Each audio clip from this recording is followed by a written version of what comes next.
qiziq voqea bo'ldi desangiz, shu bir 45 yoshlardagi bir akamiz aytib qoldi. Singlim dedi, xotinim rashk qilib janjal qilaveribdi dedi, shunaqa charchatdi dedi.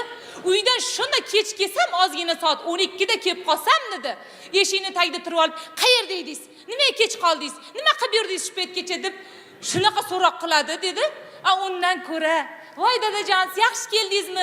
Charchamadingizmi? Mana ovqatlaringizni isitib qo'yib, siz shuna kiyimlaringizni almashtirib turing, hozir" deb mehribonchilik ko'rsatsa, vijdonimiz qiynalib, o'zimiz aytib beramiz dedi. Qayerda ekanligimizni dedi. Keyin aytdiki, o'zi oilada dedi 45 yoshgacha erkak o'zini haqiqiy erkakdek his qilar ekan dedi. 45 yoshdan keyin farzandlari uyli joyli qilish boshlanar ekan dedi. Ana undan keyin erkak xotinni katta o'g'lidek bo'lib qolar ekan dedi. Haligi mana xotin aytadi, "Dada, seni bozorga boringda, narsalarni olib kelayotganingizda ularni kiyib tashib keling." Ha desa, erkak, "Shular kerakmi endi? Shular kerakmi xotin?" desa, xotin aytadi, "Men bilaman" dedi. Mana to'ylarda nima bo'layotgan men bilaman. Siz aytganini qiling dedi. Erkak aylanib yugurib yuraveradi aytganini qilib. Chalinglar.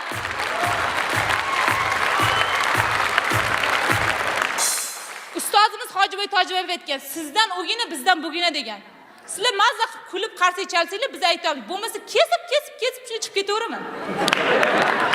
To'g'risi-da? Mana oldinga momolarimiz o'tirib, mana yosh katta onaxonlarimiz, oldingi onalarimiz 10 ta 12 ta farzandlarini dunyoga keltirgan, rashk qilishga, janjal qilishga vaqti bo'lmagan. Ular 12 ta farzandni dunyoga keltirgan, dalaga chiqqan, ishlagan, kelgan, tuqqan. Ish shu. Rostdan, mobodo eri bexosdan bir janjal kavlab, "Nega ko'ylagingni dazmol qilib qo'ymading?" desa, haligi ayol gapirishga holi yo'q. Dalaga chiqib ishlagan, bolaga qaragan energiyani sarflab bo'lgan. Hozir dazmollab qo'yaman deb, shunda dazmollab qilib o'tirgan joyda uxlab qolgan. Mana 12 ta farzandni dunyoga keltirgan onamizdan jurnalistlar so'rabdi. "Onajon, mana siz 12 ta farzandni dunyoga keltiribsiz. Shu bizga hozir cholingizni ko'rinishlarini aytib bersangiz." Desa, onam ham, "Shu qizim cholimni ko'rinishlari, cholimni ko'rinishlari." Jurnalist qizga qarab, "Qizim, uzr, ahamiyat bermagan ekanman." Qarang, tik qarashga uyalgan hattoki. Shuning uchun nimadan hozir janjal kelib chiqyapti, to'g'rimi? Bekorga mana Marhaba Karimova aytmagan, "Shekspir davri o'tdi, boshqacha el turmushi, tamom boshqacha hozir er-u xotin urushi. Nima emish ro'molcha, 4 burchak lattada jo'n. Hozir rashk sababchisi zamonaviy telefon." Uydagi kelinlar ham bilmam nima ovlaydi, qachon qarama erining telefonini kavlaydi. Sim qoqqan bo'lsa agar bir shubhali raqamga, suhbatlari albatta aylanadi janjalga. O'ylamang telefonining shunchaki bir keragi. Aslida u erkakning qo'lidagi yuragi. Shuning uchun uning ichi to'la sir va asrorga, hammomga ham o'zingizlar olib kirmas bekorga.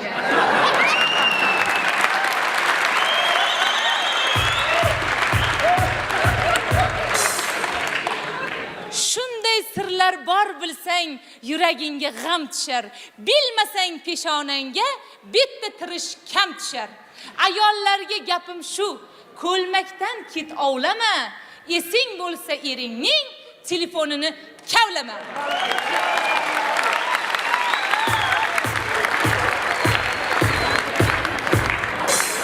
Mana shunaqa payt, mana shu mavzuda she'r o'qilsa, opalar, sizlar ayollar qarshi chalmanglar. Erkaklar kuzatinglar. Rosa xursand bo'ladi-da. Yashang singlim. Yashang. Mana shunaqa she'rlarda ko'p o'qib turing. Ha?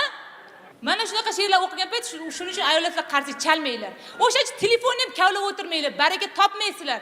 Chunki erkaklar darvozaga yaqinlashguncha telefonni qayta ximchiskadan o'tkazib, hech narsa bo'lmagandek kirib kelib xotinning oldiga telefonni shunda qo'yib qo'yadi.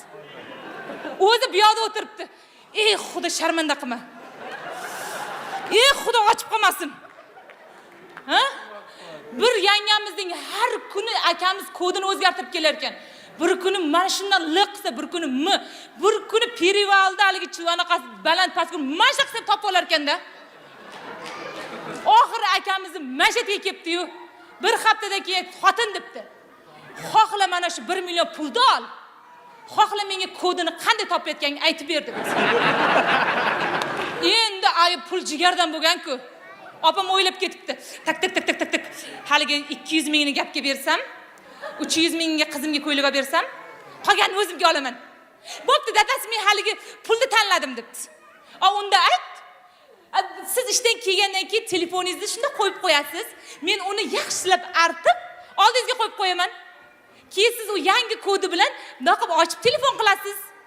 Keyin men uni shunda olib chiroqqa bundoq qarasam, bilinadi debdi.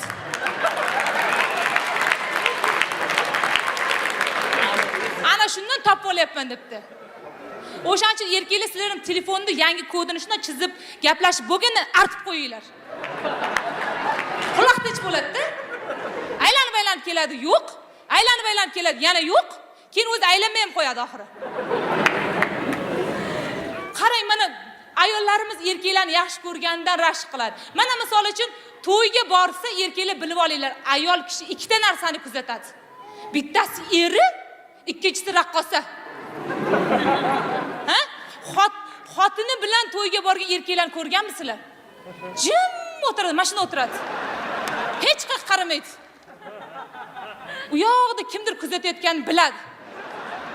Raqqosa kelib qo'llarni mashina o'tkazib qoladi-ku. Qaramaydi. Mashina o'tkazsam, haligi akamiz tek singlim.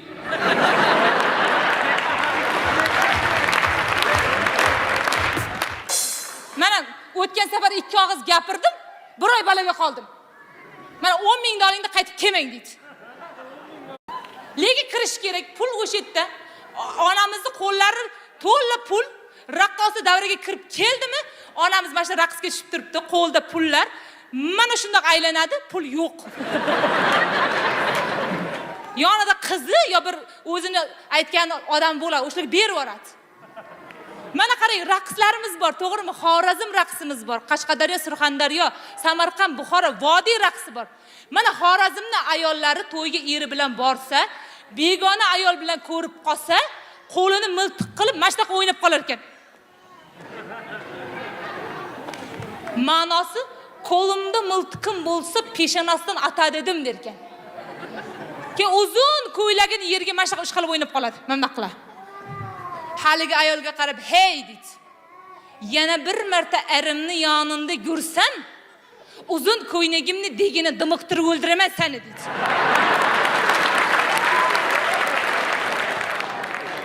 Eng avjli joy bor. O'sha gapiga ham ko'nmasa, shunday yerda mashta qilib qoladi. Haligi ayolga qaradi. "Oyoqingni urib sindiraman, imeklab gelib, kechirim so'raysan" dedi. Mana Samarqand bilan Buxoroning ayollari ham erini begona ayol bilan ko'rib qolsa, qo'llarini mashaq o'ynab qoladi. "Nakuna xudo, nakuna, mana ashma judo, nakuna" deb, ha? Ma'nosi qo'llaringni chopib tashlayman dedi. Qashqadaryo bilan Surxondaryoning ayollari ham bekorga yaqu demagan. Ma'nosi aslida, "Ey xudo, ayb o'zimda." Kim mana qo'ynaydi? Ha? Ikkovni ham ushlab olib, tandirga tiqib, tandir kabob qilaman dedi.